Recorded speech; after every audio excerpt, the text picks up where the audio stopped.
میرا نام علیزہ ہے۔ میری ایک دوست تھی، اس کا نام ختیجہ تھا۔ وہ میری اسکول سے دوست تھی۔ ہماری دوستی کی تعریفیں پورا اسکول کیا کرتا تھا۔ ہم ایک ساتھ اسکول جایا کرتے تھے۔ اگر ہم دونوں میں سے کسی ایک نے اسکول سے چھٹی کی تو دوسری نے بھی کر لینی۔ پھر ہم کالج میں آ گئے۔ کالج میں بھی ہم ایک ساتھ تھے۔ وہ پڑھنے میں مجھ سے زیادہ تیز تھی، اسی لیے میرا زیادہ تر کام وہی کیا کرتی تھی۔ کالج کے بعد ہم یونیورسٹی میں آ گئے۔ یونیورسٹی میں بھی ہم ایک ساتھ ہی تھے۔ سارا کچھ بہت اچھا چل رہا تھا کہ اچانک ختیجہ کے والد کی طبیعت خراب ہو گئی اور ان کو ہسپتال میں داخل کروایا گیا۔ کچھ دنوں کے بعد پتہ چلا کہ ختیجہ کے والد کی وفات ہو گئی ہے۔ وہ اپنے ابو کی وفات پر بہت رو رہی تھی اور اس کے اس دکھ میں اس کے ساتھ تھی۔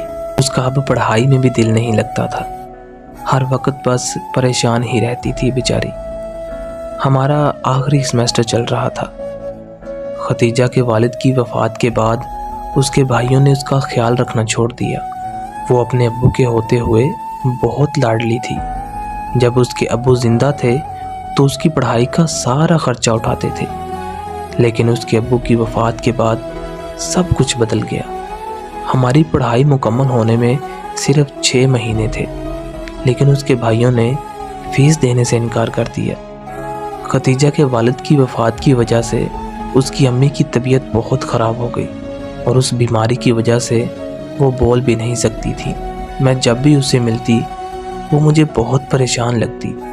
پھر ایک دن اس نے ہمت کر کے مجھ سے مدد مانگی تو میں نے اپنے ابو سے بات کی تو میرے ابو جان مان گئے اور اگلے دن میرے ابو نے 1,50,000 روپے اسے دیے تاکہ وہ اپنی فیس ادا کر سکے۔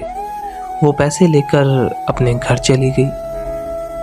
اس نے وہ پیسے اپنے بیگ میں رکھے تھے تاکہ صبح فیس جمع کروا دے گی، لیکن اس کی بھتیجی نے اس کے بیگ میں پیسے دیکھ لیے اور اس نے اپنی ماں کو بتا دیا کہ پھپھو کے بیگ میں بہت سارے پیسے ہیں۔ ختیجہ کی بھابھی نے رات کو اپنے شوہر کو بتایا کہ تمہاری بہن کے بیگ میں بہت سارے پیسے ہیں۔ جب اس کے بھائیوں نے اس سے پوچھا کہ اتنے پیسے تمہارے پاس کہاں سے آئے تو اس نے بتایا کہ بھائی میں نے اپنی دوست سے لیے ہیں تاکہ میں اپنی فیس ادا کر سکوں، بعد میں جب میں نوکری کروں گی تو تھوڑے تھوڑے کر کے اسے واپس کر دوں گی۔ تو اس کے بھائیوں نے اس کی بات کا یقین نہ کیا اور اس کو مارنے لگے اور گندے گندے الزامات لگانے لگے اور سارے پیسے بھی اس سے لے لیے۔ اس کی امی یہ سب کچھ دیکھ رہی تھی، لیکن وہ بیچاری تو بیماری کی وجہ سے کچھ بول بھی نہ سکی۔ پھر ایک دن ان سب باتوں سے تنگ آ کر ختیجہ نے زہر کھا لیا۔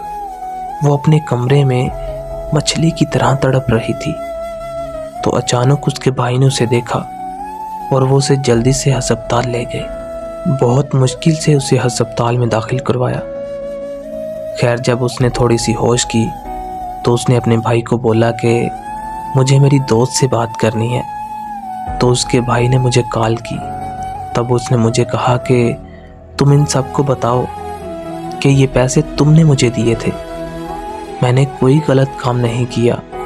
ابھی وہ مجھ سے بات کر ہی رہی تھی کہ اچانک اس کی آواز آنا بند ہو گئی اور کال کٹ گئی۔ میں نے واپس کال کی تو اس کے بھائی نے کال اٹھائی۔ میں نے جب ختیجہ کے بارے میں پوچھا تو اس کے بھائی نے کہا کہ ختیجہ کا انتقال ہو چکا ہے۔ میرے ہوش اڑ گئے۔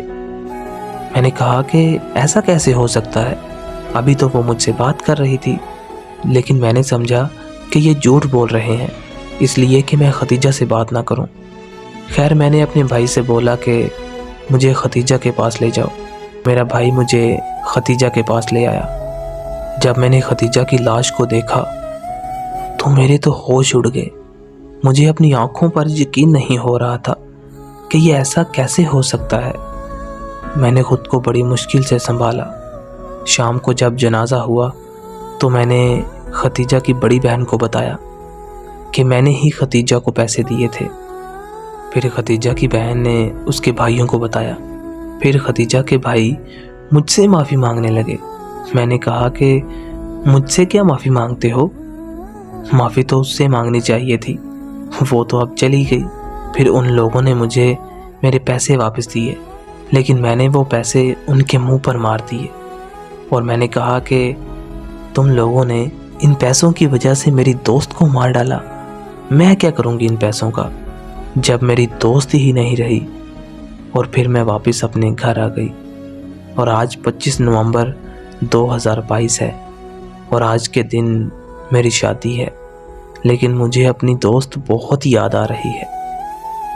خدا سے دعا کرتی ہوں کہ خدا ایسے بہن بھائی کبھی بھی کسی کو نہ دے، آمین۔